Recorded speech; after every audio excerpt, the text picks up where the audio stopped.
listening to the Blue Raider Podcast, presented by Gold's Gym of Tennessee.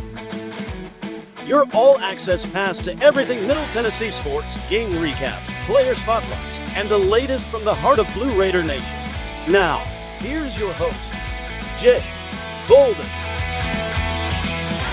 Welcome back into the Blue Raider Podcast. In today's midweek special Behind Enemy Lines, we're going to be learning everything we need to know about the Missouri State game this evening. And joining us is going to be a co-host of the Growl, Maddux Radosevic, to tell us everything we need to know. But before we do that, let's thank today's sponsor. Before we get into the episode, I need to thank our sponsor. Gold's Gym has been the mecca of fitness since 1965, and to celebrate their 60-year anniversary right now, you can get a month-to-month membership for just $19.65 bi-weekly. That's no commitment, full access to all 16 Gold's Gym Tennessee locations, and top-tier equipment to help you level up your fitness no matter your sport. But here's the deal. This offer is only available online, and it ends when the summer does, so don't wait. Go to goldsgym.com and lock it in today. Gold's Gym Tennessee. Train like a legend, no strings attached. Now, let's get back to the episode. Joining us now on the Blue Raider Podcast, it is Maddux Radosevic. He is the sports editor for The Standard at Missouri State, as well as co-host of the Growl, our Conference USA podcast roundtable representative. Finally getting him on the show, and a big welcome to you and Missouri State fans alike to Conference USA midweek. Well, thank you very much, Jake. It's a true pleasure to be on this podcast with you here today. The hospitality from Conference USA has been tremendous so far, and it's been especially great from the Conference USA Roundtable. So thank you very much. I'm happy to have you on again. Just another great podcast that we're able to find here in Conference USA with our full family. But Maddux, I mean, this game is intriguing for a lot of reasons. I think both teams. It's funny, the records aren't that vastly different, but I have to imagine, again, I haven't done, too deep of a dive into what Missouri State has dealt with this year. Obviously, they already have 2 wins under their belt, but yet I think I'd have to think the energy is pretty exciting there in Springfield. It's been absolutely incredible, Jake. I mean, the first season in the FBS for the Missouri State Bears, first season in Conference USA, this city has been absolutely turned upside down for what Missouri State Bears football has meant to the entire town and to this campus here in Springfield, Missouri.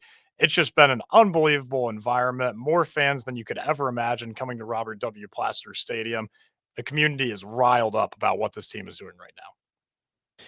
Well, let's dive into this season that Missouri State has already had. Like I said, 2-3. The thing is, when we're going to be able to compare apples to apples here, both teams have played Marshall. That was your first win as an FBS program, a big win, as a matter of fact. MTSU fell to them 2 weeks ago. Well, I guess at this time it'd be 3 weeks ago, 3.5 weeks ago. And then Western Kentucky, a team that MTSU has yet to play, but you've learned a lot about this Missouri State program in comparison to this by transitive property. A good win over Marshall, but really you're a one possession short of being 1-0 in Conference USA and beating what I would describe as the lead candidate to win the regular season this year in Western Kentucky. So again, what have you learned about Missouri State in these first couple weeks? Well, I think first and foremost, Jake, you got to take into account the difficult non-conference schedule that Missouri State had. I mean, when you're squaring up against teams like USC, Marshall, SMU, I mean, that is not easy in the slightest. And especially when you're talking about joining the FBS, this is the first year for the Bears in the highest division of college football, to jump right into the fire and get that tough competition right off the bat. I think it's prepared the Bears well for Conference USA. And I think that was proven in the first game against Western Kentucky. And I think you're exactly right. They were one possession away. And not only that, but losing their starting quarterback, Jacob Clark, at the end of the first half in that contest had a big effect on that one as well. And I'm a believer that they probably could have pulled off that win if Jacob Clark was healthy for the entire game, because the momentum was definitely riding in Missouri State's direction. And I think they ultimately could have pulled off the win and been 1-0 at CUSA to start off conference play. Well, let's go ahead and kind of jump into that storyline, because Jacob Clark, again, a surprise to a lot of people in regards to the talent that he's going to bring. This conference is full of great quarterbacks. And I know when we do our preseason rankings at the roundtable, some people had mentioned Jacob Clark in circles like, hey, don't sleep on Jacob Clark. But when you talk about him and what he brings to the table, if he doesn't go tonight, what can we expect from Missouri State? Is it going to be a challenge at the quarterback position? Is there depth there?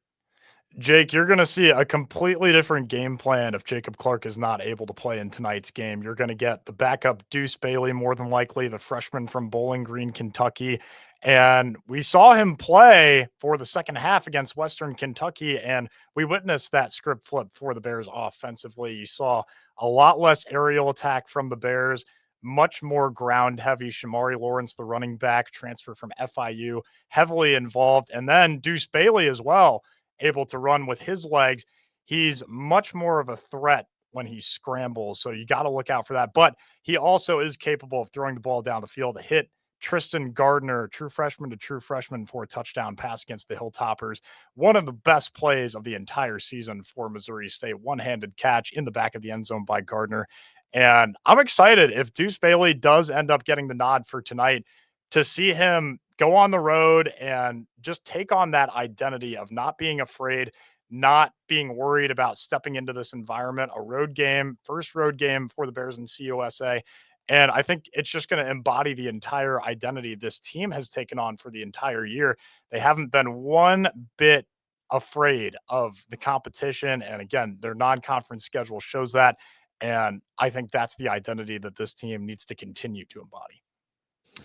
One of the other storylines here, too, is both teams entering midweek are going to have a week and a half break. And you talk about the potential for having another quarterback, but all alike, I mean, is Missouri State relatively healthy? Is this week and a half one of those much warranted? Because those first 5 weeks, as you said, facing off against SMU and even WKU there at the end of that, you got to think that like getting healthy to this point has got to be some level of success.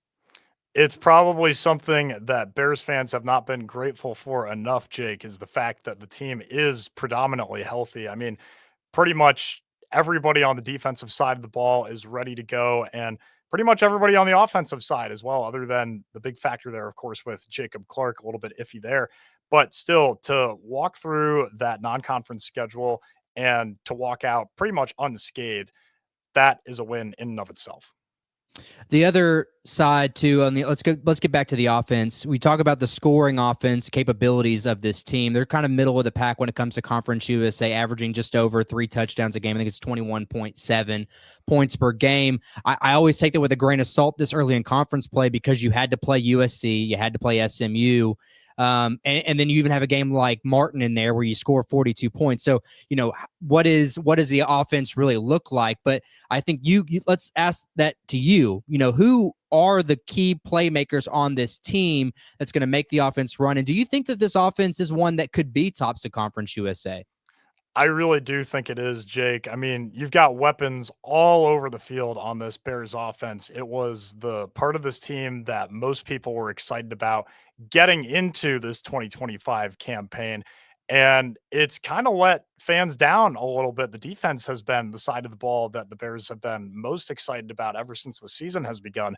And the offense hasn't quite lived up to expectations. This is a team that averaged about 33 points per game in 2024.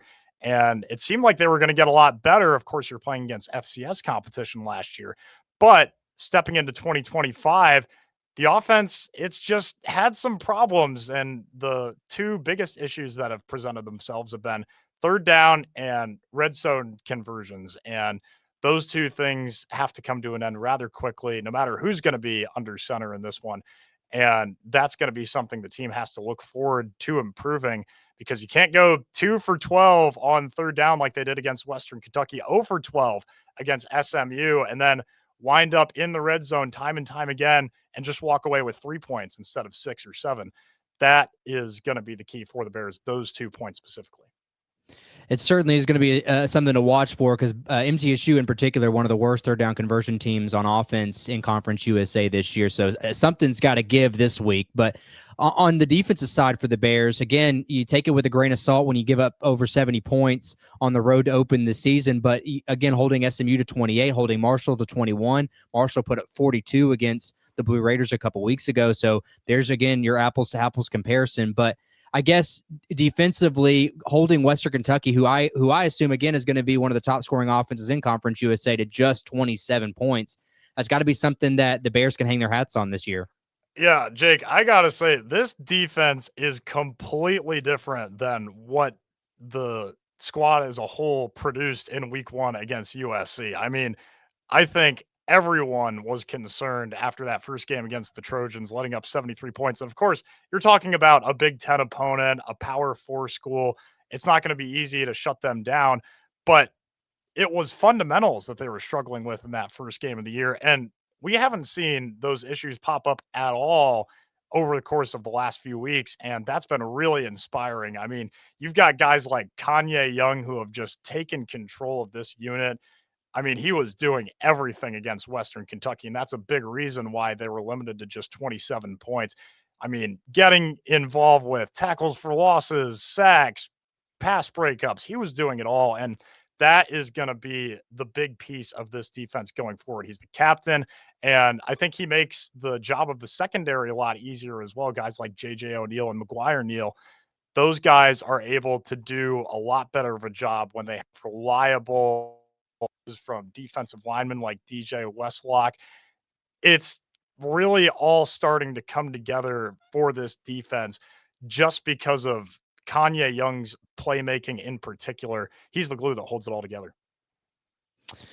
Well, I guess before we get into this keys to the game, and something that I have really been impressed with Missouri State, and again, we've talked about the opening loss, 73-13 to USC, but it just feels like this team is growing. We've seen in the likes of Jacksonville State a couple of years ago where they were already competing for a conference championship last year. Then you have Kennesaw State, who's the exact opposite. They never really got their feet underneath them last year with Coach Bohannon, let the head coach go in the last couple of weeks. But the two new additions this year, Delaware and Missouri State. And obviously, we're here talking about Missouri State. I guess the question I'm posing to you is the growth that you've seen from this team and this roster through the first 5 weeks one that you expected? Have they exceeded that expectation? Or you think they're right on track where you think they would be? I mean, I would have to think you're hovering around 5 wins. If you can find a way to sneak a 6th one, I mean, that's got to be a great first year in CUSA. Jake, this team has beyond exceeded expectations. After week 1 against USC, I think every single Missouri State fan out there was thinking, well, here we go again. 1-win season, maybe a couple if they get lucky. Probably no wins in conference play, given who they're going to have to go up against. Teams like Western Kentucky, not an easy schedule at all. And then all of a sudden, the very next week, they make the trip from the West Coast to the East Coast to Huntington, West Virginia, take on the Marshall Thundering Herd, and they squeak out a 21-20 victory, first win as members of the FBS. And I think that's what really flipped the script for this season for the Bears. And then come back home the next week for the home opener at Plaster Stadium, and you play the SMU Mustangs within 18 points, a team that was in the college football playoff last year. It is insane the amount of growth this team has gone through over the past few weeks. And I think that's all because of the leadership of head coach Ryan Beard, 7th youngest coach in the FBS. At the time he was hired, the youngest coach in Missouri State football history. He is a guy that players will run through a brick wall for. Well, winning that game against Marshall undid a lot of bad that happened in that USC game, and like you said, carrying it on to even a close matchup with SMU is a lot to be excited about. Before we get into those keys to the game, we got to thank our sponsor of this segment, Trevor Haggard State Farm, because when life happens, you want someone in your corner who actually knows your name, and that's where Trevor Haggard of State Farm comes in. Whether it's protecting your car, your home, or your family's future, Trevor and his team are right here in Murfreesboro ready to help. So don't just settle for some 1-800 number. Call a neighbor who cares. Call Trevor Haggard State Farm today at 615-203-5522 or visit their website at trevorismyagent.com and let them help you protect what matters most. Trevor Haggard State Farm, like a good neighbor, State Farm is there. Maddux, Trevor Haggard and his team are sponsoring the keys to the game because it's so vital that you guys have the insurance you need to win this matchup. What are 2 keys for the Bears tonight? Well, for one, you got to focus on the long sustained drives offensively, especially if Jacob Clark is not going to be available for this game. Deuce Bailey and Shamari Lawrence on the ground game are going to be vital for the Bears moving the ball down the field. You're not going to get as many big chunk plays as you might assume if you don't have the guy who has the single season records for completions, touchdown passes, and passing yards. in Missouri State's history under center. That's going to be a key, regardless of whether or not Jacob Clark plays in this one. You got to put together long, sustained drives, finish them off as well, like we talked about earlier with the red zone inefficiency. And then number two, contain on defense. The Bears have to continue to prove that their defense is going to live up to this kind of expectation. It's a team that allowed over 30 points per game last year, and they have completely exceeded expectations. And that's been a big reason why they've been so competitive in all these games so far. That needs to continue if they want to have success. And secondly, who is going to be someone for this team that has to perform well, just like Trevor Haggard and his team can do for you and your insurance needs? Who is someone on this Bears offense that's going to help propel them to a win tonight? It's got to be Dash Luke, Jake. You talk about a guy that has emerged like no one else on this receiving corps so far this year. He's starting to turn into one of the favorite targets for Jacob Clark on this offense. And you can see why. Transfer from ULM didn't get as much production as he wanted to in 2024, but now he's starting to make all the moves. He's one of the most reliable receivers on the roster. And on top of that, he's going to be fielding kickoffs and punts as well. He might be able to break one of those off for a big time play. A big storyline comparing here. You got two of the top three wide receivers in Conference USA in this game. Dash Luke, as you said, over 300 yards already in his 5 games. Then Najee Cox of the Blue Raiders just eking out 341 yards. So we got two 300-plus yard receivers, obviously vying for what I would assume a Conference USA all-conference selection, but a storyline nonetheless. And again, you talk about having weapons for whoever the quarterback is going to be tonight. That's got to be so important. So that's a storyline I know that we've talked about in our show to be looking forward to a lot. But Maddux, it's been a pleasure having you on. Real quickly before I let you go, I know you, like you said, you're the sports editor at the Standard, the student newspaper, and then you're also the co-host of the Growl. What kind of stuff can we go back and check for you guys, not only for this week's matchup, but in the future? What are the upload schedule like? What kind of stuff do you put out on a weekly basis? We post every single Tuesday for the Growl, Jake. We call it Touchdown Tuesday. We've got a little bit of a unique schedule leading up to this Middle Tennessee game, where we've got our recap from the previous game against Western Kentucky from the previous Tuesday. And then yesterday is when Touchdown Tuesday released for us for the preview for this upcoming game, talking a little bit more about what the future of this season looks like for the Missouri State Bears, not just here this week, but for the remainder of the Conference USA schedule, and talking about what the Bears can try to do for the remainder of 2025. Every single Tuesday, Touchdown Tuesday on the Growl. You can find that on Spotify, Apple Podcasts, and SoundCloud. Maddux, I know this is the first time we've ever met together, but one thing you should know about me is I know that everyone that listens to this knows is I'm a basketball guy first. And I know Springfield is excited about basketball. I guess give me a little preview. I know the women's program, historic. I know that the Lady Raiders here are ecstatic to have another team that's in the top 100 net on a regular basis. But what can we expect on the hoops this year? Man, Jake, there is nothing like Lady Bears basketball in Springfield, Missouri. I mean, the fan base here is unlike any other in all of college basketball. I would really put it up against anybody in the country in terms of the environment that game day has for Lady Bears basketball at Great Southern Bank Arena. I mean, the last game of the season last year for the Lady Bears was against the Minnesota Golden Gophers in the WBIT. And it was one of the greatest women's basketball environments I have ever been engaged with. We're really excited for what they're going to be able to do this year. And then the men's team as well, second year under head coach Conzo Martin. Ought to be interesting to see what he's able to do with the team this year, coming off a season where they only won 9 games. That's going to be a big year for him. And I think they're going to have a lot of growth as well. I'm excited. Lady Bears, Lady Raiders basketball. Again, we desperately needed a net 100 team, and we got one, and I think that it's going to be an electric atmosphere nonetheless at both of these arenas. I think I definitely plan to make the trip up to Springfield this year. But, Maddux, I appreciate you taking the time. And once again, man, this is great, and I look forward to seeing you on the podcast roundtable as well as the Growl. Likewise, Jake. Thank you very much for your time and for having us on the show today. I appreciate it. Once again, big thanks to Maddux, and thanks to you, the viewer, for listening today. Again, Trevor Haggard and Gold's Gym for sponsoring today's episode. If you're not already following us on social medias at Twitter, Instagram, Facebook, TikTok, at Blue Raider Pod, or if you're not subscribed on YouTube, take a second to do so you don't miss another one of our uploads, as well as these midweek Conference USA games coming up down the stretch. But until next time, go Blue.